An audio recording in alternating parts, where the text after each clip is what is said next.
الرحمن الرحيم الحمد لله رب العالمين والصلاة والسلام على الحبيب المصطفى أبي القاسم محمد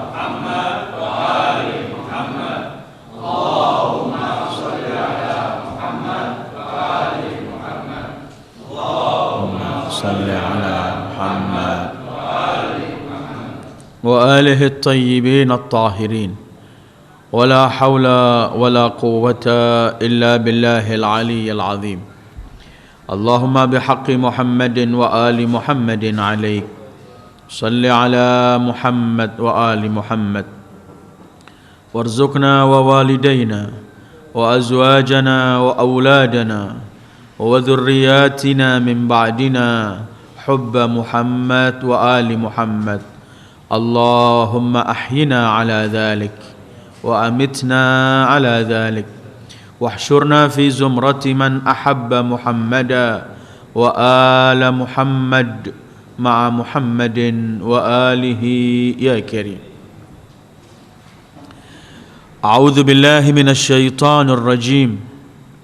أتأمرون الناس بالبر وتنسون أنفسكم وأنتم تتلون الكتاب أفلا تعقلون واستعينوا بالصبر والصلاة وإنها لكبيرة إلا على الخاشعين الذين يظنون أنهم ملاقو ربهم وأنهم إليه راجعون صدق الله العلي العظيم. أيها الإخوة السلام عليكم ورحمة الله وبركاته.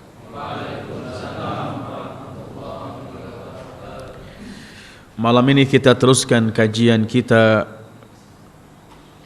dalam surat Al-Baqarah setelah hampir sebulan atau lebih kita berhenti.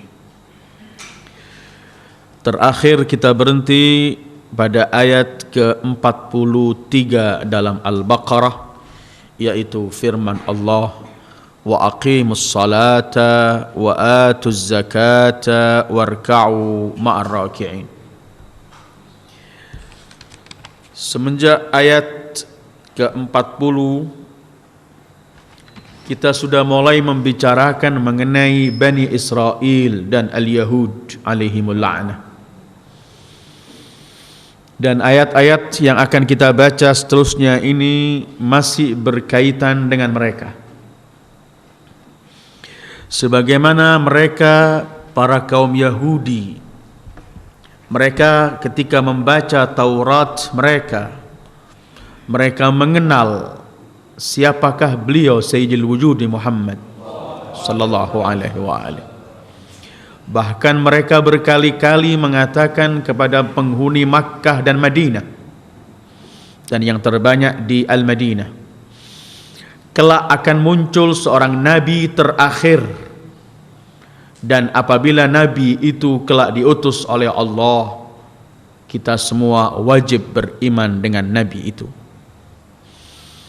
Bahkan setiap mereka melakukan peperangan dengan musyrikin atau ada kejadian antara mereka dengan kaum musyrikin, selalu mereka berkata, kelak apabila muncul nabi terakhir itu, kami pasti akan mengalahkan kalian.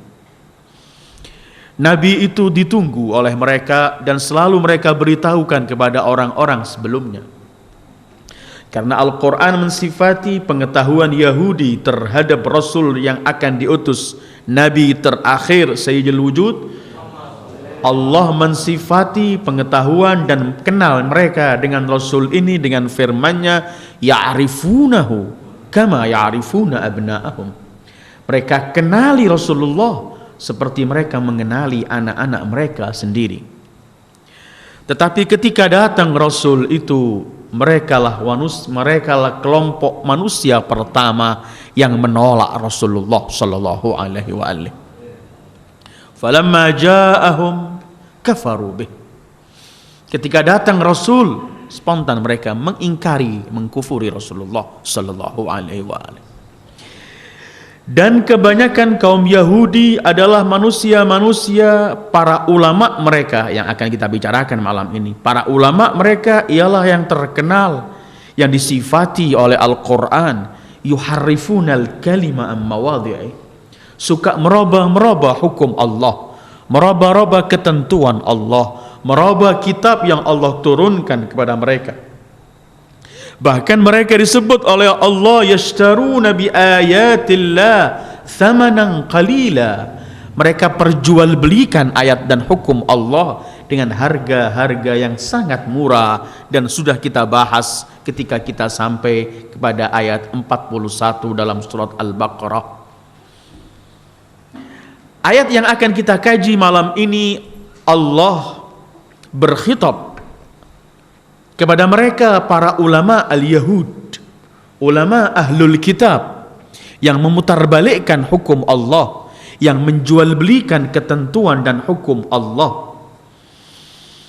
Para ulama yang pandai mengutarakan sesuatu, pandai untuk mengajak orang berbuat baik, pandai menyampaikan kebaikan dan mengajak yang lain untuk berbuat baik, tetapi mereka sendiri tidak melakukan perbuatan baik itu. Mereka mengajak orang lain untuk beriman dengan Rasulullah.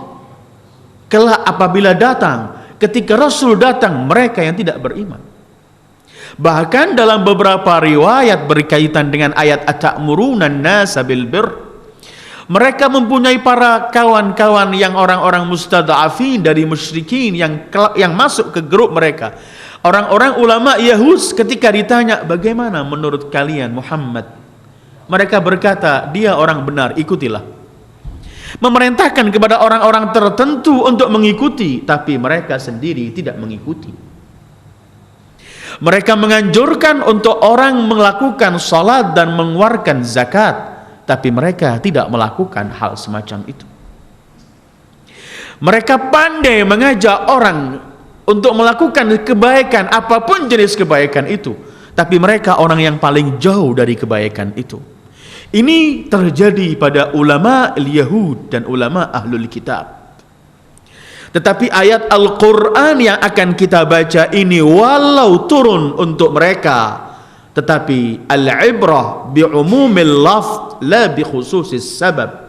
Tetapi Al-Quran juga menseru kepada para ulama umat Muhammad sallallahu alaihi wasallam yang memiliki sifat semacam ini, terkena dengan ayat ini. Allah berfirman, atamuruna an-nasa bil birr, apakah kalian memerintahkan orang untuk melakukan kebaikan? Al-birr itu semua arti kebaikan ada dalam kalimat al-birr. Orang menyebutkan al-birr ismun jami' li a'malil khair, kalimat yang dalam kalimat itu terliput semua arti kebaikan.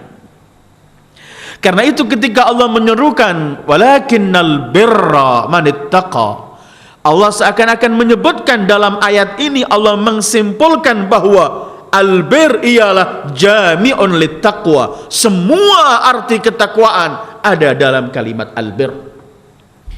Karena itu orang menyebutkan birrul walidain, artinya taat kepada kedua orang tua. Atamuruna an-nasa bil birr, apakah kalian memerintahkan orang untuk melakukan semua kebaikan? Mutlak, seluruh yang diperintahkan oleh Allah dalam bentuk kebaikan itu namanya albir. Atamuruna an-nasa bil birr wa tansawna anfusakum. Yang dimaksud bir di sini para mufassirin menyebutkan berkaitan dengan mereka ulama al-Yahud. Pertama, mereka memerintahkan orang untuk taat kepada Allah dan meninggalkan maksiat, tapi mereka sendiri tidak taat dan selalu melakukan maksiat. Albir di sini ada yang mengatakan mereka selalu menganjurkan yang lain untuk salat dan mengeluarkan zakat, tapi mereka kikir dengan zakatnya dan tidak melakukan salat. Mereka menyeru kepada orang-orang tertentu untuk mengikuti Muhammad karena Muhammad benar, tapi mereka sendiri tidak mengikuti Rasul karena takut kalau mengikuti Rasul akan hilang kedudukan mereka, akan tidak lagi memiliki kedudukan yang bisa menipu orang lain, tidak mampu lagi menumpuk-numpuk harta untuk membohongi orang-orang juhala, orang-orang bodoh dan awam. Mereka memerintahkan untuk ikut, tapi mereka tidak. Keempat, mereka sebelum diutus Rasul selalu mengajak untuk beriman kepada Rasul, tapi ketika Rasul diutus mereka tidak beriman. Ini hal-hal albir. Tetapi bukan cuma 4 masalah, semua kebaikan itu namanya albir. Dan setiap orang menganjurkan kebaikan, dia disebut ya'muru bil bir, sedang melakukan atau menganjurkan, mengajak orang untuk melakukan kebaikan. Orang mengajak orang untuk berbuat baik, perbuatan yang paling indah. Orang mengajak orang lain untuk berbuat baik, itu pekerjaan yang paling baik. Wa man ahsanu qawlan mimman da'a ila Allah wa 'amila shalihan wa qala innani minal muslimin. Siapa yang lebih baik dari ungkapan orang yang mengajak orang untuk kepada Allah, menuju kepada Allah, melaksanakan perintah Allah, tetapi ayat itu mengatakan wa amila salihah, dia juga beramal saleh ketika mengajak orang. Atamuruna an-nasa bil bir, apakah kalian menyeru mengajak manusia untuk berbuat baik, tapi anehnya wa tansawna anfusakum, kalian lupa diri kalian sendiri. Kalian tinggalkan diri kalian sendiri. Karena an-nisyan ialah di dalam arti al-ghaflah atau at-tark, meninggalkan. Karena Allah berfirman nasullah, artinya mereka meninggalkan Allah, fanasiyahum, ditinggalkan oleh Allah. Atamuruna an-nasa bil bir wa tansawna anfusakum, kalian menganjurkan orang untuk berbuat baik, tapi kalian lupa diri kalian sendiri. Sebenarnya kalau kebaikan itu benar-benar baik dan kalian menyeru orang untuk berbuat baik, maka kalian yang pertama akan melakukan kebaikan itu. Karena orang yang ingin memberikan kebaikan kepada orang lain, ingin agar orang lain memperoleh kebaikan, tapi dia tidak memberikan kebaikan itu untuk dirinya, itu adalah orang yang tidak waras. Karena itu Allah berfirman di akhir ayatnya, afala ta'qilun. Wa tansawna anfusakum, menganjurkan kebaikan tapi dia tidak mengamalkan perbuatan baik itu. Wa antum tatluna alkitab, sementara kalian membaca Alkitab, Taurat. Bagaimana Taurat menganjurkan orang berbuat baik, bagaimana Taurat menganjurkan orang yang menyeru kepada kebaikan harus berbuat baik, tidak boleh berseberangan dengan apa yang diungkapkan. Antum tatluna alkitab. Orang yang melakukan kesalahan ketika tidak tahu, ma'dzur, ada alasannya, boleh diterima. Tetapi orang yang berilmu mengetahui, bukan cuma mengetahui, mengajak orang untuk berbuat baik, tapi dia sendiri lupa, ini benar-benar afala ta'qilun, tidakkah kalian menggunakan akal kalian? Ini berkaitan dengan orang yang menyeru orang lain untuk berbuat baik, tapi dia nggak melakukan perbuatan baik itu. Pertanyaannya, apakah ini hanya untuk ulama ahlul kitab? Apakah ini hanya untuk ulama Yahud dan Nasara? Apakah ayat ini untuk mereka saja? Apakah ayat ini juga untuk umat Muhammad sallallahu alaihi wasallam? Yang jelas ayat ini menceritakan mereka dan menceritakan semua yang memiliki sifat seperti sifat ulama Yahud, dari siapapun mereka itu, termasuk min ummati Muhammad sallallahu alaihi wasallam. Apabila ulama umat Sayyidil Wujudi Muhammad memiliki sifat seperti ulama Yahud, maka ulama Sayyidil Wujud, ulama umat Muhammad termasuk kena khitab dengan ayat ini. Atamuruna an-nasa bil bir wa tansawna anfusakum wa antum tatluna al-kitab afala ta'qilun. Di sini Allah tidak melarang orang menganjurkan orang berbuat baik, disilahkan. Tapi yang dilarang oleh Allah ialah menganjurkan orang lain berbuat baik, tapi ia lupa dirinya. Artinya dia tidak melakukan kebaikan itu untuk dirinya. Saya ingin berhenti sejenak dengan ayat ini, kemudian kita bahas sedikit mengenai ulama dalam Al-Quran, kedudukan para ulama, keutamaan para ulama, dan kemudian di akhir kita kembali pada ayat ini. Apabila ulama su, bagaimana Al-Quran menceritakan mereka dan sifat-sifat ulama su, dan Allah berikan contoh dan perumpamaan seperti apakah ulama su dalam Al-Quran itu. Apabila kita berbicara kedudukan ulama dalam Al-Quran, Allahu Akbar, ulama merupakan memiliki kedudukan yang paling tinggi di sisi Allah. Allah menyebutkan yarfa'illahu alladhina amanu minkum walladhina utul ilma darajat. Allah mengangkat derajat kaum mukmin. Orang mukmin pasti derajatnya tinggi di sisi Allah, tetapi orang mukmin yang alim derajat mereka berlipat-lipat di sisi Allah. Yarfa'illah, derajatnya, kedudukan mereka sangat tinggi di sisi Allah. Allah pun berfirman dalam surat Zumar ayat 9, amman huwa qanitun ana al-laili sajidan wa qa'ima yahdharul akhirata wa yarju rahmata rabbih qul hal yastawi alladhina ya'lamun walladzina la ya'lamun innama yatadzakkar ulul albab. Ini sifat ulama sebenarnya. Nanti kita kembali. Yang di malam hari dalam keadaan qanit, salat dalam ruku dan kunut dalam salatnya dengan penuh khusyuk, dalam keadaan sajid sujud atau qaim berdiri, takut dengan hari akhirat, di waktu yang sama mengharapkan rahmat Tuhannya Allah. Katakan wahai pribadi mulia Sayyidil Wujud Muhammad, apakah akan sama mereka orang-orang yang mengetahui dengan mereka orang-orang yang tidak mengetahui? Yang akan mengetahui perbedaannya, yang akan mengetahui perbedaan yang alim dan tidak alim, cuman ulul albab, orang-orang yang berakal. Al-Quran menyebutkan innama yakhshallaha min ibadihi al-ulama.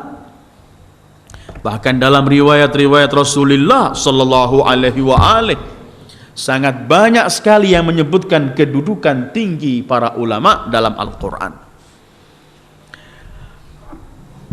Sehingga Rasul sallallahu alaihi wa alihi pernah menyebutkan dalam salah satu sabda beliau berkaitan dengan kedudukan seorang alim di sisi Allah.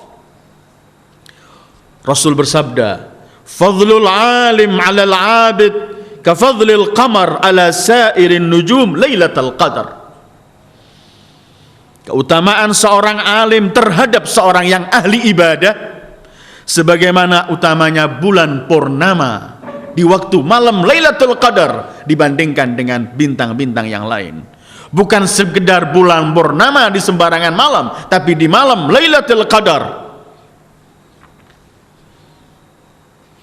Rasul pun bersabda, diriwayatkan oleh Al-Imam Ali, rak'atani min alim khair min 70 rak'ah min jahil.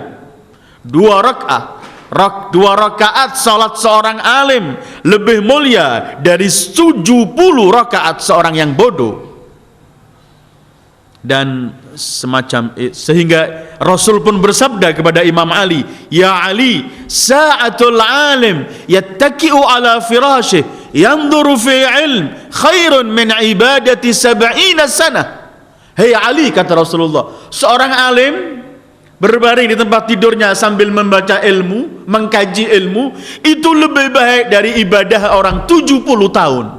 Kedudukan orang alim besar di sisi Allah, darajat. Tetapi alim yang bagaimana menurut Al-Quran? Siapakah alim itu menurut Al-Quran? Apakah orang yang hatam atau hafal puluhan ribu hadis, puluhan kitab, ratusan jilid ia hatam, ia hafal, ia mengenal semua istilah dan cara bahasa, atau mengenal seluruh ilmu, apakah itu disebut alim dalam Al-Quran? Ataukah Al-Quran memiliki definisi yang lain? Siapakah ia orang alim itu? Apabila kita membaca Al-Quran, Al-Quran ternyata memberikan kepada kita satu definisi yang singkat. Siapakah sebenarnya alim menurut Allah, menurut Al-Quran, dan menurut Islam yang kita anut ini? Dengan semua kedudukan yang begitu tinggi di sisi Allah, dengan hadis-hadis yang banyak, bahkan Rasul pernah bersabda, melihat orang alim saja ibadah. Sampai begini besar kedudukan seorang alim. Dari mana? Siapakah orang alim menurut Al-Quran? Al-Quran dalam surat Fatir hanya menjawab dengan singkat dalam firman-Nya, innama yakhshallaha min ibadihi al-ulama. Ulama menurut Al-Quran ialah yang paling takut kepada Allah. Bisa cuman mengetahui 2-4 hadis. Kalau ia takut dengan 4-2 hadis itu, dia takut kepada Allah. Dia alim menurut definisi Al-Quran. Ia hatam ratusan ribu hadis, ratusan segala macam ilmu, tapi jauh dari Allah, tidak takut Allah dalam definisi Allah dalam Al-Quran. Dia belum menjadi seorang alim. Innama yakhshallaha min ibadihi al-ulama. Al-Imam As-Sadiq beliau pernah menyebutkan definisi alim dalam sabdanya yang panjang, sampai beliau berkata, yakni bil ulama man saddaqa fi'luhu qawlah wa man lam yusaddiq fi'luhu qawlah falaysa bi'alim. Orang alim menurut Imam Ja'far ialah yang perilakunya sesuai dengan ucapannya.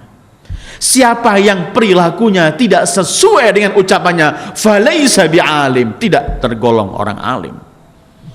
Orang alim bukan cuman ia kalau sudah bangun disambut oleh orang kemudian ia bangga. Orang alim bukan kalau ia datang orang berebut mencium tangannya kemudian ia bangga. Itu biar definisi alim di dunia ini, definisi alim di mata manusia. Tapi definisi alim di hadapan Allah ialah innama yakhshallaha min ibadihi al-ulama. Apabila orang alim memiliki kedudukan yang begitu tinggi, maka sebenarnya kedudukan orang alim di sisi Allah begitu besar. Itulah Allah berfirman, amman huwa qanitun ana al-laili sajidan wa qa'ima. Orang alim itu ialah kalau malam bangun dalam keadaan sujud atau qaim berdiri. Terus yahzarul akhirata, takut dengan hari akhirat.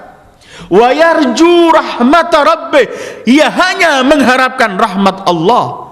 Yang masih takut kepada selain akhirat, bahkan masih menjual agamanya untuk kepentingan dunia, yang masih lebih takut kehidupan rizki dunianya daripada akhirat, menurut ayat ini belum tergolong ulama.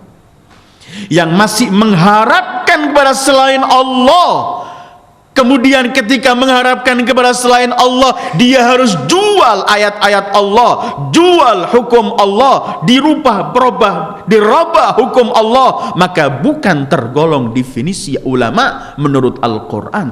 Ulama menurut Al-Quran ialah yahzarul akhirah wa yarju rahmat rabbih. Ini adalah takut dan ini adalah raja, pengharapan. Dengan dua sayap, al-khauf takut, war raja pengharapan. Hanya dengan dua sayap ini ulama terbang kepada Allah.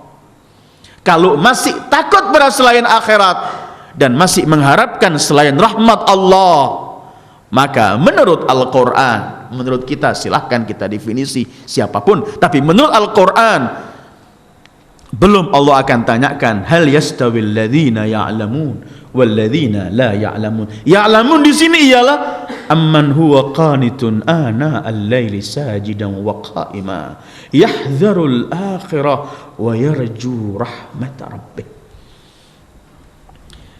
Apabila seorang alim benar-benar melaksanakan apa yang diperintahkan oleh Allah, menjalankan semua ketentuan Allah, maka orang alim tergolong dari apa yang disebutkan Rasulullah sallallahu alaihi wa alihi, an-nadharu ila wajhil alimi ibadah. Melihat wajah orang alim itu ibadah. Man waqqara aliman faqad waqqara rabbah. Siapa yang menghormati orang alim, ia berarti telah menghormati Allah. Karena alim ini ketika kita lihat mengingatkan kita kepada Allah. Alim ini karena kalau kita melihat mengingatkan kita dengan untuk zikir kepada Allah dan melaksanakan syariat-syariat Allah. Nabi pernah bersabda, an-nadharu ila wajhil alim khairun laka min itqi alfi raqabah. Memandang wajah seorang alim lebih besar pahalanya dari membebaskan 1000 budak. Karena alim yang kita lihat itu mengingatkan kita pada Allah. Nabi pun pernah bersabda, ziyaratul ulama ahab ilallah min 70 tawafan haulal bait. Ziarahi ulama yang sifatnya dalam Al-Quran tadi lebih mulia di sisi Allah, lebih disenangi Allah daripada tawaf 70 kali. Dan masih banyak riwayat-riwayat hadis yang menunjukkan begitu besar pahala seorang orang alim. Apabila orang berilmu semacam ini, maka kedudukan ia akan besar di sisi Allah. Inilah kalau kita mau tanya kedudukan ulama dalam Al-Quran, maka jawabannya innama yakhshallaha min ibadihi al-ulama. Atau kalau kita ingin tahu definisi ulama menurut Al-Quran, ialah mereka orang-orang yang paling takut kepada Allah. Nanti ketika di akhir kita akan bicarakan ulama su. Apabila ulama, sebenarnya ulama dalam Al-Quran dengan sifat-sifat yang dalam surat Zumar, qanit, sajidan, qa'iman, yahdharul akhirah, yarju rahmatah. Atau dalam surat Fatir, innama yakhshallaha min ibadihi al-ulama. Kita akan menemukan beberapa contoh ulama dalam Al-Quran. Satu contoh, saya akan lewat saja karena pembahasan kita sebenarnya malam ini mengenai ulama su. Tapi sebelum kita pergi pada ulama su, kita akan kaji kedudukan para ulama secara mutlak di sisi Allah. Sifat-sifat ulama yang sebenarnya seperti kita kalau membaca surat Qasas. Ulama ketika Allah gambarkan dalam surat Qasas ini ialah mereka yang tidak terpukau dengan kekayaan orang kaya. Karena banyak orang ulama disetir oleh orang kaya. Banyak ulama takut dengan kehidupannya sehingga akan mengiyakan apa yang diminta oleh orang kaya. Halal haram pun ia akan diam karena ia takut akan habis rezekinya. Tetapi ulama menurut Al-Quran, coba kita baca dalam surat Qasas. Kita membaca surat Qasas, pernah kita kaji berkaitan dengan Qarun. Suatu hari kan Qarun pernah keluar dengan semua kekayaannya. Ketika ia keluar, manusia semua melihat kekayaannya. Bagaimana orang yang tidak alim melihat kekayaan Qarun, dan bagaimana ulama melihat kekayaan Qarun. Ayat dalam surat Al-Qasas yang akan saya baca 79 sampai 80. Fakharaja ala qaumihi fi zinatihi. Qala alladhina yuriduna al-hayata ad-dunya ya laita lana mithla ma utiya Qarun innahu ladzu hadzin 'azim. Qarun keluar dengan semua kekayaannya, pamer di jalan. Orang-orang yang cuma mengharapkan kehidupan dunia, orang-orang yang cuma lihat dunia dan gak pernah lihat akhirat dalam masa depannya. Orang-orang itu ketika melihat kekayaan Qarun, mereka teriak, ya laita lana mithla ma utiya Qarun innahu ladzu hadzin 'azim. Ya Allah, coba kita diberi seperti diberi kekayaan seperti kekayaan Qarun. Sungguh Qarun mempunyai nasib yang paling baik sekali. Sungguh Qarun mempunyai keutamaan yang paling agung sekali. Dengarkan orang yang berilmu. Wa qala alladhina utul ilma wailakum thawabullahi khairun liman amana wa amila salihah wa la yulaqqaha illa as-sabirun. Berkata orang-orang yang memiliki ilmu, artinya para ulama, ketika melihat kekayaan Qarun, kepada mereka orang-orang yang terpesona dengan kekayaan Qarun, celaka kalian. Pahala Allah sungguh lebih mahal, lebih baik bagi mereka orang yang beriman dan beramal saleh. Tetapi ungkapan ini bukan sembarangan ungkapan setiap orang bisa melakukan, tetapi Allah menyebutkan wala yulaqqaha illas sabirun. Yang bisa punya sikap semacam ini cuman ulama-ulama yang sabar tidak mau mengejar kalau itu bukan dalam real Allah, tidak mau dirubah oleh orang-orang karena cuman diiming-iming harta, kalau ia tahu yang dirubah ini akan mensengsarakan kehidupan dia di akhirat. Karena itu nanti ayat yang akan kita baca ini, atamuruna an-nasa bil birr wa tansawna anfusakum wa antum tatluna al-kitab afala taqilun. Spontan Allah berfirman, wasta'inu bis sabri was salah. Ulama biasanya menyimpang dari real Allah karena enggak memiliki kesabaran. Kalau ia memiliki kesabaran, tidak akan menjual agamanya demi kepentingan sesaat. Tidak akan menyembunyikan hak demi kedudukan dan sanjungan orang. Tidak akan dia memikirkan sanjungan atau akan dikucilkan orang kalau ia hanya mengharapkan akhirat. Innama yakhshallaha min ibadihi ulama amman huwa qanitun zumar. Dan surat Qasas itu salah satu ciri dan tanda-tanda atau sifat-sifat ulama yang memiliki kedudukan tinggi di sisi Allah, seperti yang Allah sebut dalam surat Al-Mujadalah tadi, darajat. Apabila ulama tidak memiliki sifat-sifat yang disebut oleh Al-Quran, harus khasyah, harus mendahulukan akhirat, harus mengharap rahmat Allah, tidak terpesona dengan kekayaan, memiliki sifat kesabaran.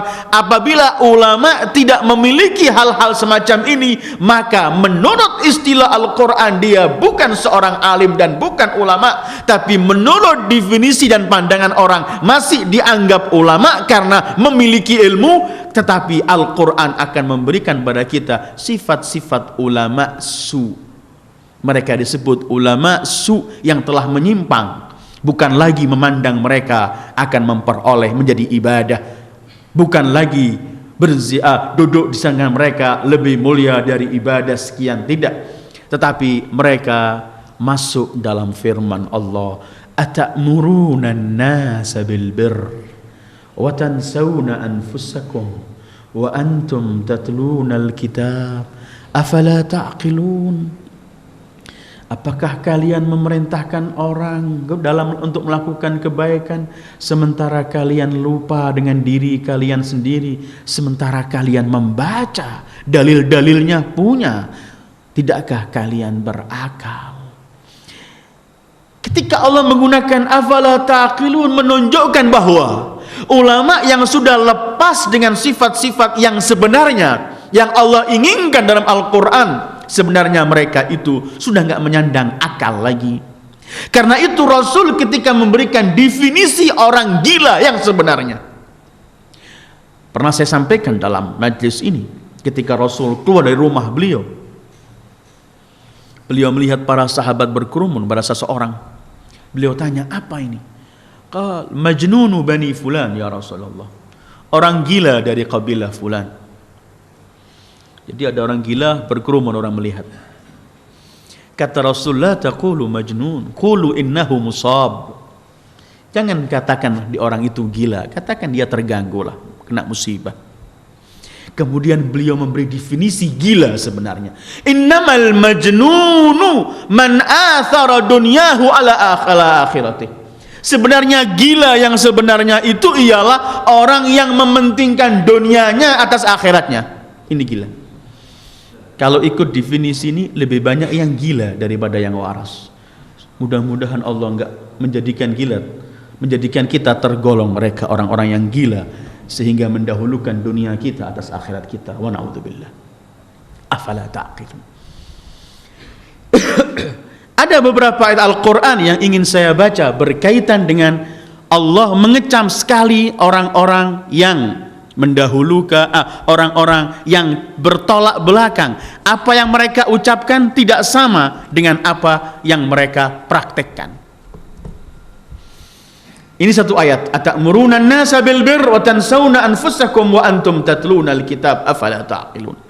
Ayat kedua dalam surat Shaf ayat 2 dan 3 Allah berfirman, A'udzu billahi minasy syaithanir rajim, ya ayyuhalladzina amanu lima taquluna ma la taf'alun kabura maqtan 'indallahi an taqulu ma la taf'alun. Orang-orang yang beriman, kenapa kalian berbicara sesuatu yang tidak kalian praktekkan? Pembicaraannya lain, prakteknya lain. Pembicaraannya indah, prakteknya jelek. Lima taquluna ma la taf'alun.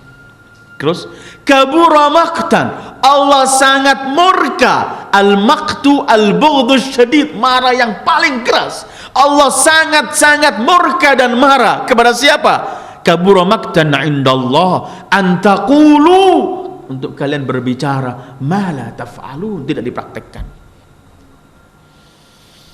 Yang semestinya memperoleh kedudukan tinggi derajat menjadi yang paling dibenci oleh Allah. Memperoleh derajat yang tinggi ketika dia masih menggunakan sifat-sifat ulama yang sebenarnya menurut Al-Quran. Akan dia jatuh, paling jatuh sekali. Kapan? Ketika ia lepaskan semua sifat-sifat indah itu, bahkan ia kemudian bertolak belakang, gak sesuai apa yang dibicarakan dengan yang dipraktekkan. Kabura maqtan, seperti Allah menyebut kaburat kalimatan takhruju min afwahihim gitu. Artinya ini menunjukkan sudah kalimat mak pakai kabura, artinya sangat-sangat murka Allah terhadap siapa? Mereka yang pandai berbicara tapi tidak ada prakteknya. Karena itu dalam beberapa riwayat, akan saya bacakan beberapa riwayat dari Ar-Rasulul A'zam sallallahu alaihi wa alihi, bagaimana orang yang tidak melaksanakan, meraktekkan apa yang ia ungkapkan. Rasul sallallahu alaihi wa alihi bersabda, diriwayatkan oleh Al-Imam Ali bin Abi Thalib, Man izdada ilman wa lam yazdad hudan lam yazdad minallahi illa bu'da. Siapa yang tambah ilmunya tapi kehidupannya enggak tambah dalam bentuk hidayah yang ia lakukan, maka ia tidak kecuali tambah jauh dari Allah. Ilmu tambah, tapi karena perangainya keji, jelek perilakunya, bukan dengan ilmu ia dekat sama Allah, dengan ilmu yang tambah jauh dari Allah. Man izdada ilman walam yazdad hudan, ilmunya tambah tapi bimbingan yang dari Allah, ketentuan Allah dia abaikan, lam yazdad minallahi illa bu'da, dia cuman akan lebih jauh dari Allah. Bukan cuman itu ayyuhal ikhwah, Nas'alullah al-afwa wal-afiyah. Bukan cuman terus dia jauh dari Allah, penghuni neraka yang disiksa oleh Allah dengan macam-macam siksaan. Pernah kita bahas dalam kajian tafsir kita, neraka dalam Al-Quran, bagaimana sifat-sifat penghuni neraka semua itu kelak akan teriak-teriak, gak mampu melihat bau busuknya dan kejinya yang mereka saksikan dari pensiksaan ulama. Penghuni neraka semua itu yata'adza, gak kuat. Rasul sallallahu alaihi wa alihi bersabda, inna ahlan nar la yata'adzawna min rihil alim at-tariki li ilmih. Penghuni neraka semua merasa gak kuat melihat siksaan atau bau ulama yang meninggalkan ilmunya. Wa inna ashadda ahlin nari nadamatan wa hasrah rajulun da'a abdan ilallah fastajaba lahu wa qabila minhu fa ata'a Allah fa adkhalahu al-jannah wa adkhala ad-da'i an-nar bitarkihi ilma wa ittibaihi al-hawa. Kata Rasulullah, orang yang paling menyesal kelak di hari kiamat, orang yang berilmu, orang alim mengajak orang untuk berbuat baik, yang diajak ini melakukan kebaikan itu, taat kepada Allah, akhirnya ia masuk surga, sementara dia sendiri nggak meraktekkan, dia masuk neraka. Duril Mansur menceritakan satu riwayat dari Rasulullah sallallahu alaihi wa alihi, nanti penghuni surga ini diberi oleh Allah kesempatan melihat penghuni neraka, bagaimana mereka disiksa di neraka. Tahu-tahu mereka menemukan beberapa orang, mereka teriak, kenapa kalian masuk neraka? Kami ini masuk surga karena kami mendengarkan apa yang kalian sampaikan. Kami masuk surga karena kami mengikuti apa yang kalian ajarkan kepada kami. Kenapa justru kalian masuk neraka? Mereka cuma teriak, iya, kami cuma pandai memerintahkan, kami sendiri nggak melaksanakan. Banyak ulama penghuni neraka. Para muridnya masuk surga, guru dan ulamanya masuk neraka kalau ia berpaling. Bahkan Rasul pernah bersabda sallallahu alaihi wa alihi, diriwayatkan oleh Anas bin Malik, Rasul bersabda, marartu lailata usriya bi ala unasin tuqradu shifahuhum bimaqarid min nar faqultu man haula ya Jibril faqala haula khutaba min ahli dunya mimman kanu ya'muruna an-nas bil birr wa yansawna anfusahum. Kata Rasulullah, malam Mi'rajku aku melihat orang mulut mereka digunting dengan gunting dari neraka, dari api, ditarik, digunting terus. Aku bertanya pada Jibril, Jibril, siapa mereka ini? Kata Jibril, mereka itu al-khutaba, yang ahli khutbah di mimbar, mengajak orang untuk berbuat baik, tapi mereka sendiri nggak melakukan kebaikan itu.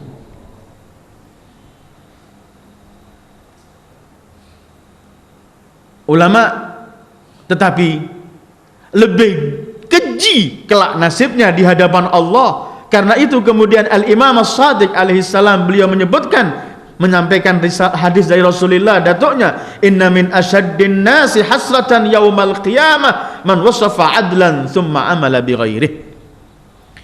Orang yang paling rugi dan menyesal di hari kiamat, orang yang suka menyampaikan masalah keadilan, kebaikan, menyeru orang, tapi dia sendiri tidak melakukan semua hal itu. Wa na'udzubillah.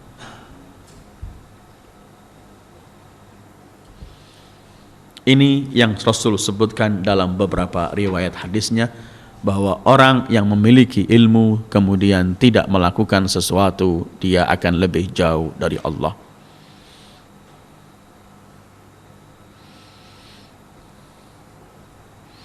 Bahkan Rasul sallallahu alaihi wa alihi menyebutkan orang alim yang tidak mengamalkan ilmunya seperti orang bodoh yang geli, yang bingung, tidak tahu apa yang ia lakukan. Tetapi si bodoh masih punya alasan, sementara si alim tidak punya alasan di hadapan Allah. Atamuruna an-nasa bil birr wa tansawna anfusakum wa antum tatluna al-kitab afala ta'qilun. Datang seorang kepada Ibnu Abbas. Kemudian dia berkata, Ibnu Abbas, aku mulai ingin dakwah amal ma'ruf nahi munkar. Kata Ibnu Abbas, kamu sudah memiliki 3 ayat ini. Apa itu? Kata orang itu. Ibnu Abbas membaca, pertama, atamuruna an-nasa bil birr wa tansawna anfusakum wa antum tatluna al-kitab afala ta'qilun. Kalau kamu sudah mengenal ayat ini. Kedua, kabura maktan 'indallah an taqulu ma la taf'alun. Ketiga, ungkapan seorang nabi yang disebut oleh Al-Quran dalam surat Hud, ma uridu an ukhalifakum lima anhaakum an. Aku tidak ingin berseberangan atau melanggar apa-apa yang kuperintahkan agar kalian melakukan. Terus bagaimana? Sementara tidak ada orang maksum, Apakah tidak boleh orang berdakwah? Karena masih kadang-kadang orang alim pun punya syaitan dan punya hawa nafsu. Bahkan mungkin syaitannya ulama lebih banyak.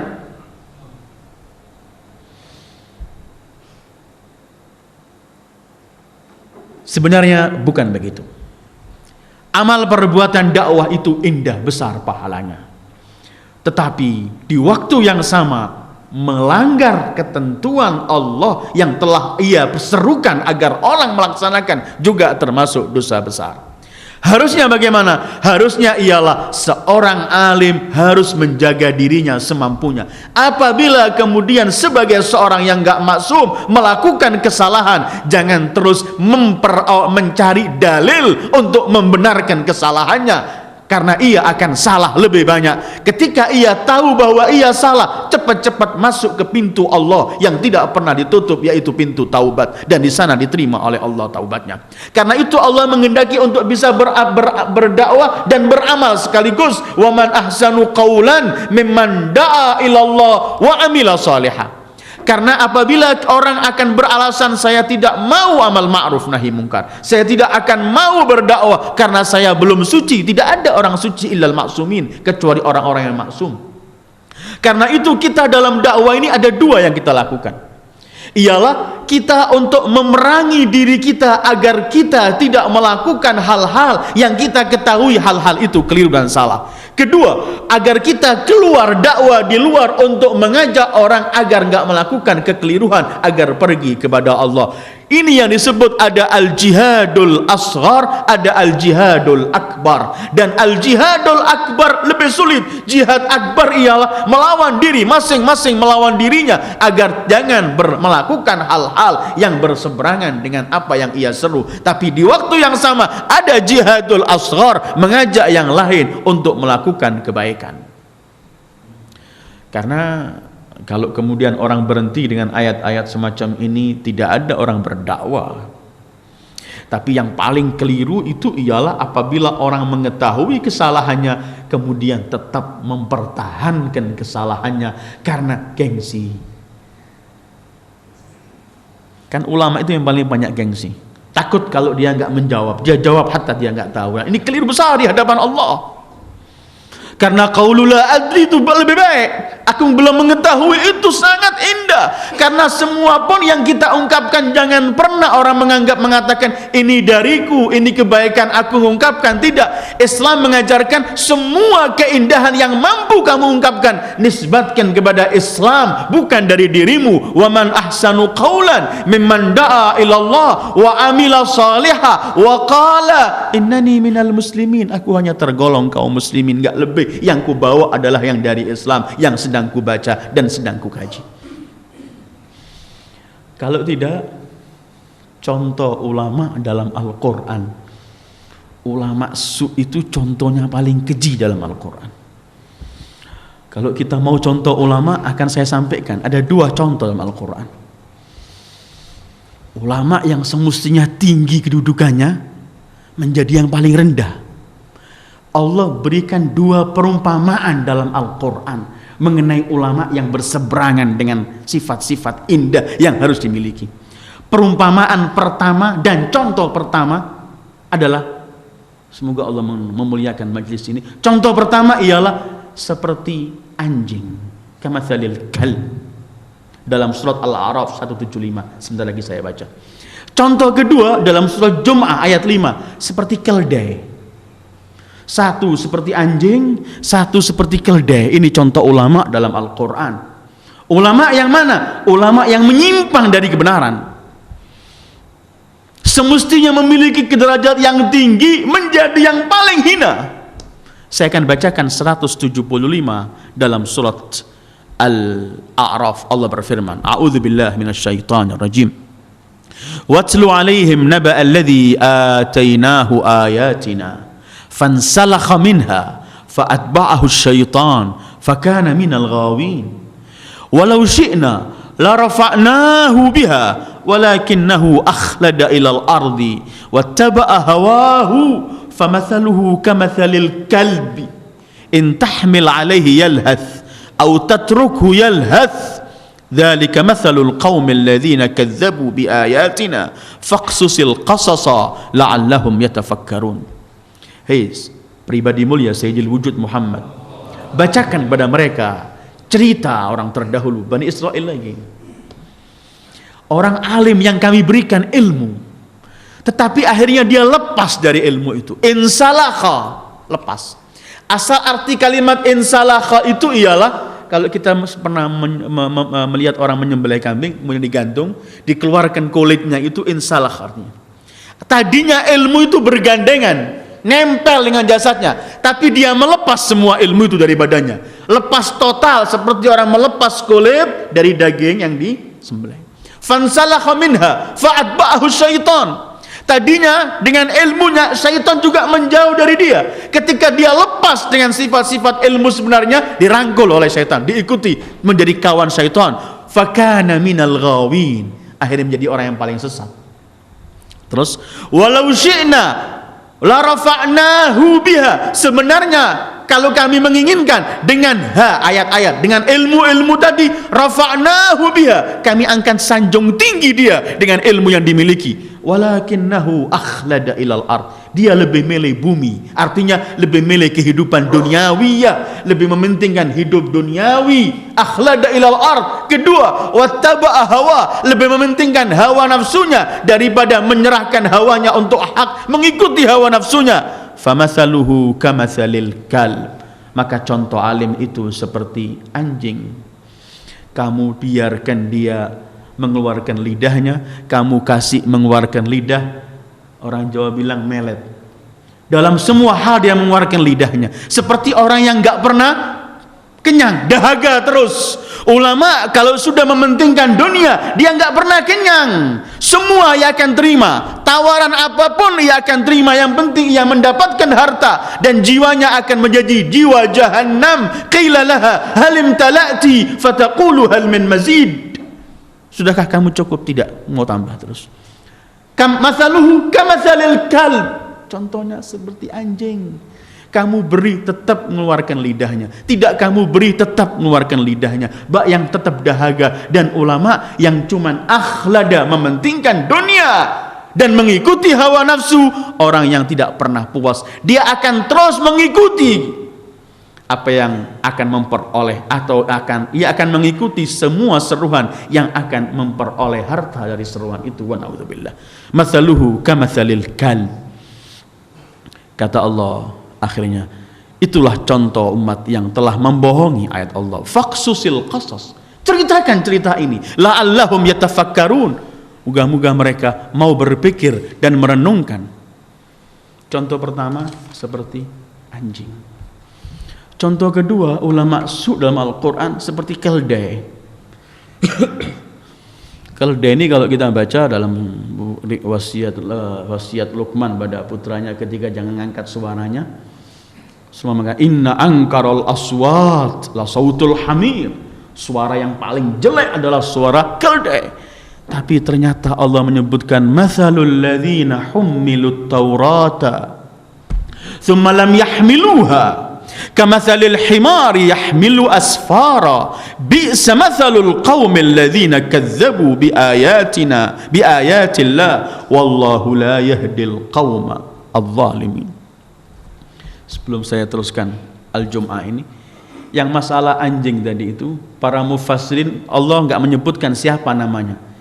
Para mufassirin menyebutkan itu ulama dari Bani Israel. Ada seorang alim di Bani Israel, Allah enggak sebut namanya. Dalam beberapa riwayat mereka sebutkan Bal'am bin Ba'ur, ada yang mengatakan Bal'am bin Ba'ura, ada yang mengatakan Bal'am bin Ba'ura. Orang ini mempunyai Ismullahil A'zam, setiap doa dikabulkan oleh Allah. Alim besar di zaman Nabi Allah Musa. Tetapi akhirnya dia lebih memilih untuk ikut Fir'aun mengharapkan kekayaannya daripada ikut Musa. Dalam satu riwayat bahkan Fir'aun berkata, bukankah kamu yang mempunyai doa selalu diterima oleh Tuhanmu? Doakan agar Musa enggak lolos dari kita akan kejar Musa. Dia naik keldainya, dia ingin pergi ke Musa. Keldainya enggak mau berangkat, dipukul-pukul enggak mau berangkat. Sampai keledainya berbicara, celaka kamu. Apakah kamu ajak aku untuk mendoakan seorang nabi dan pengikutnya kaum mukminin? Dipukul sampai mati keledainya. Ketika keledainya mati, semua ilmu yang dimiliki hilang. Doa, Ismullahil A'zam, semuanya enggak ia miliki lagi. Kita tidak sebut dengan namanya, tapi semua yang punya sifat semacam ini. Karena itu Imam Baqir mengomentari ayat tadi itu, al-aslu fihi bal'am, thumma darabahu Allahu mathalan likulli mu'sirin hawa ala hudallah min ahlil qiblah. Memang cerita aslinya ini terjadi kepada Bal'am bin Ba'ura, tetapi Allah jadikan contoh kepada setiap yang mementingkan hawa nafsunya atas petunjuk Allah min ahlil qiblah, dari umat Muhammad sallallahu alaihi wasallam. Setiap orang masih mengikuti hawa nafsunya dari para ulama dan malah memilih dunia atas akhirat, contohnya seperti Bal'am bin Ba'ura yang Allah berikan contoh bagaikan anjing, diberi mengeluarkan lidahnya, tidak diberi tetap mengeluarkan lidahnya. Kedua, masih juga berkaitan Bani Israel. Jadi atamuruna an-nasa bil birri, kembali pada Bani Israel. Kamathalil kalb, kembali pada Bani Israel. Ini pun surat Al-Jum'ah ayat 5, mathalul ladzina hummilut taurata, kembali kepada Bani Israel. Tetapi setiap umat Muhammad dari ulamanya memiliki sifat-sifat ini, mereka pun terkena. Mereka yang membawa Taurat, thumma lam yahmiluha, tidak mereka praktekkan isi Taurat itu. Contohnya seperti keledai mengangkat kitab. Kalau urusan mengangkat kitab, keledai lebih kuat dari kita. Dia bisa mengangkat kitab 100 kilo, lebih banyak kitabnya, lebih penuh perpustakaannya kalau cuma penuh-penuhan kitab. Kamathalil himari yahmilu asfara, keledai memikul kitab berapapun banyaknya, keledai enggak pernah mendapatkan keuntungan dari kitab ini. Keledai, ulama yang enggak mengamalkan ilmunya dari kitab-kitab yang ia bawa, yang ia baca, dari dalil-dalil yang ia mengerti, maka ia contohnya seperti keledai, seakan-akan enggak memiliki sesuatu. Kamathalil himari yahmilu asfara. Kemudian Allah menyebutkan, bi'sa mathalul qaumil ladzina kazzabu biayatillah, sejelek-jelek perumpamaan adalah mereka orang-orang yang membohongi ayat-ayat Allah. Wallahu la yahdil qaumadz zalimin, sekali-kali Allah tidak pernah akan memberi petunjuk hidayah kepada mereka orang-orang yang zalim, karena wala yaziduz zalimina illa khasara, orang zalim tidak pernah memperoleh kecuali kerugian. Kita kembali kepada ayat yang sedang kita bahas. Atamuruna an-nasa bil birr wa tansawna anfusakum wa antum tatluna al-kitab afala ta'qilun. Apakah kalian menganjurkan orang untuk berbuat baik sementara kalian merupakan diri kalian sendiri dan kalian membaca Alkitab? Tidakkah kalian menggunakan akal? Karena kadang-kadang ulama ini sering memberikan kesulitan kalau untuk orang lain, dipersulit agama ini. Kalau untuk dirinya sendiri, dia selalu punya dalil-dalil yang ringan yang dipraktekkan. Sehingga Rasulullah sallallahu alaihi wa alihi pernah memanggil Ibnu Mas'ud. Salah satu sahabat Rasul, Ibnu Mas'ud, dipanggil. Kemudian Rasul menasihatkan kepada beliau, nasihatnya singkat, beliau berkata sallallahu alaihi wa alihi, ya Ibn Mas'ud, la takun mimman yushaddidu 'alan nas wa yukhaffifu 'an nafsihi biqaulillahi ta'ala lima taquluna ma la taf'alun. Hei Ibnu Mas'ud, kamu jangan tergolong orang kalau kepada orang memberatkan, mensulitkan fatwa-fatwa yang sulit untuk orang, tapi untuk dirinya diringankan sendiri. Nanti aku takut kamu tergolong. Kemudian Rasul membaca firman Allah, lima taquluna ma la taf'alun.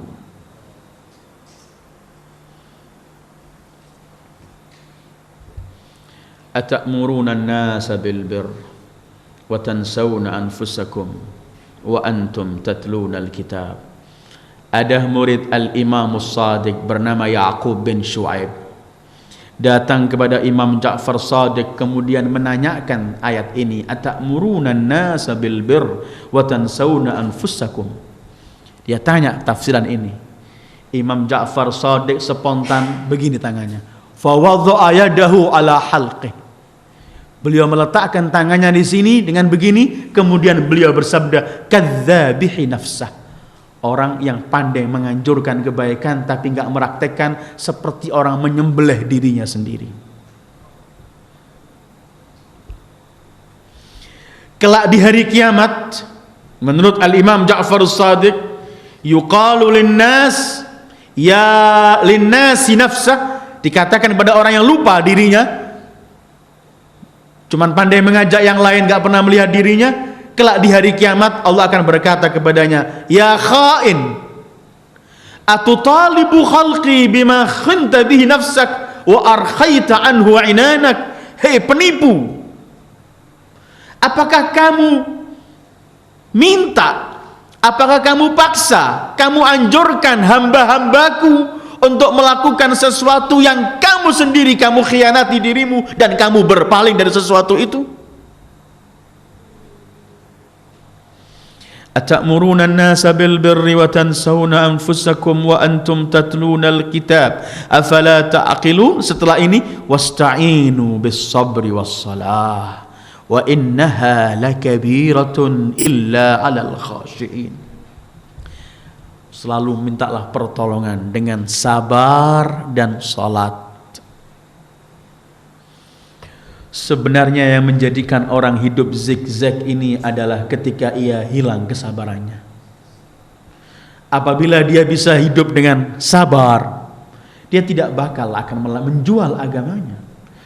Orang yang suka merubah-rubah hukum Allah, yang menjual murah ayat-ayat Allah, orang-orang sebenarnya itu cuma mencari sesuatu, kemuliaan, kedudukan, mencari harta dan kedudukan. Apabila dia sabar, tidak lagi mengharapkan kedudukan, harta yang tidak dari jalurnya, dia bisa memaksa dirinya sabar, maka dia akan selamat, tidak akan melakukan hal-hal semacam itu. Kalau ia mengatakan seperti dikatakan, qala alladzina utul ilma wailakum thawabullahi khairun liman amana wa amila salihah wa la yulaqaha illa sabirun. Melihat kekayaan yang ada sekarang, dia masih ingat pahala Allah, dia sabar enggak memiliki sekarang dengan cara yang kotor ini, tapi dia masih mengharapkan pahala Allah, dia akan selamat. Karena itu setelah Allah menyebutkan jangan tergolong orang yang pandai berbicara tapi tidak mengamalkan, spontan Allah menyebutkan wasta'inu bis sabri was salah. Sabar dan salat. Saya malam ini tidak berbicara banyak mengenai sabar karena saya masih ingin insyaallah setelah minggu depan kita Milad Zahra, kita akan bicarakan khusus sabar dalam Al-Qur'an dan kemudian salat dalam Al-Qur'an. Apabila orang merenungi kalimat sabar, mau bisa memaksa dirinya untuk sabar, tetapi sabar itu memang mudah diungkapkan, sulit dipraktikkan. Orang mengatakan sabar, sabarlah, mudah, tapi mempraktekkan kesabaran itu memang pahit sekali. Tapi nanti kita akan temukan ayat-ayat Al-Quran yang akan menggembirakan apabila kita bisa melatih diri kita kesabaran. Bahkan Imam Ali kelak akan menyebutkan makanan yang paling nikmat dan lezat adalah sabar. 25 tahun Imam Ali setelah wafat Rasul tidak menjadi pemimpin, dan itu puncak kesabaran beliau. As-sabru kas-sabiri murrun madaqatuhu walakinna murrun madaqatuhu walakinna aqibatahu ahla minal asal. Pernah seorang syair berkata, sabar itu seperti jadam, pahit kalau dirasa, tapi akibatnya lebih manis dari madu. Pasti kita akan bicarakan arti kesabaran dalam Al-Quran. Sebelum saya akhiri, kenapa kemudian ulama dikecam begitu oleh Al-Quran? Karena ulama yang tidak konsekuen dengan arti ilmu yang sebenarnya, yang tidak mempraktekkan sifat-sifat ulama, yang bertentangan dan kontradiksi antara yang diungkapkan dengan yang dipraktekkan, itu bukan merugikan dirinya sendiri tetapi merugikan umat. umat mendapat bencana paling besar sebelum dari pemerintahan zalim dari ulama su. Karena mereka akan jadi panutan, diikuti oleh awamun nas. Kedua, orang yang ingin berbuat baik akan lari. Kenapa saya berbuat baik? Ini orang-orang yang tahu kebaikan juga lari dari kebaikan. Al-Imam Ali bin Abi Thalib, beliau pernah bersabda, qiwamud dini wad dunya bi arba'ah. Alimin musta'milin ilmah, wa jahilin la yastankifu an yata'allam, wa ghaniyin la yabkhalu bima'rufih, wa faqir la yabi'u akhiratahu bidunya. Tegaknya dunia agama ini atas 4 perkara. Pertama, seorang alim yang mengamalkan ilmunya. Kedua, orang bodoh yang tidak enggan untuk belajar dan mencari ilmu. Ketiga, orang kaya yang tidak kikir dengan hartanya. Keempat, orang miskin yang enggak menjual agamanya karena kelaparan. Kemudian Imam Ali meneruskan, fa idza dhayya'al 'alimu 'ilmah istankafal jahilu an yata'allam, wa idza bakhilal ghaniyyu bimalihi ba'al faqiru akhiratahu bidunya. Tetapi kata beliau, apabila si alim mensia-siakan ilmunya, maka si jahil enggan mau belajar. Kenapa saya mau belajar? Ini ulama pun melakukan maksiat. Kenapa saya menuntut ilmu? Saya kenapa menjaga diri? Ini para ulama pun enggak menjaga diri. Fa idza dhayya'al 'alimu 'ilmah, apabila si alim mensia-siakan ilmunya, istankafal jahilu an yata'allam, si bodoh enggan mau belajar. Ini bencana besar. Kemudian Imam Ali menyebutkan, wa idza bakhilal ghaniyyu bimalihi ba'al faqiru akhiratahu bidunya. Kalau yang kaya kikir dengan hartanya, akibatnya si miskin akan menjual agamanya. Dan ini fakta. Ini ungkapan Imam Ali, babu pintu ilmu Rasul, fakta nyata jelas. Banyaknya orang berdoyon-doyon menjual agamanya karena mereka tidak pernah lagi diopeni oleh masyarakat yang kaya. Banyaknya orang enggan memperdalam ilmu agama karena melihat tokoh-tokoh agama juga enggak mempraktekkan ilmu agama, sehingga mereka kenapa harus belajar?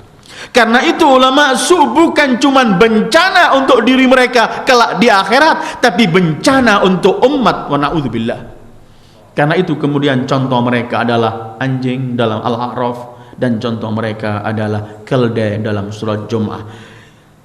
Kita mohon kepada Allah, bertawassul pada Rasul agar selalu memberi taufik kita diberi oleh Allah ilmu yang manfaat, ilmu yang bisa kita praktekkan. Karena Rasul dalam doanya beliau mengatakan, a'udzubika min ilmin la yanfa'. Aku berlindung Allah dari ilmu yang enggak ada manfaat. Kita mohon kepada Allah agar Allah menjadikan kita orang-orang yang menambah ilmu, menambah beramal, menambah ilmu, menambah mendekatkan diri pada Allah, dan berlindung agar kita enggak digolongkan oleh orang-orang yang banyak ilmunya tapi enggak pernah dekat kepada Allah, dan akhirnya contohnya seperti anjing dan keledai. Wassallallahu ala sayyidil wujud wa alihi thayyibin at-tahirin. Wassalamualaikum warahmatullahi wabarakatuh.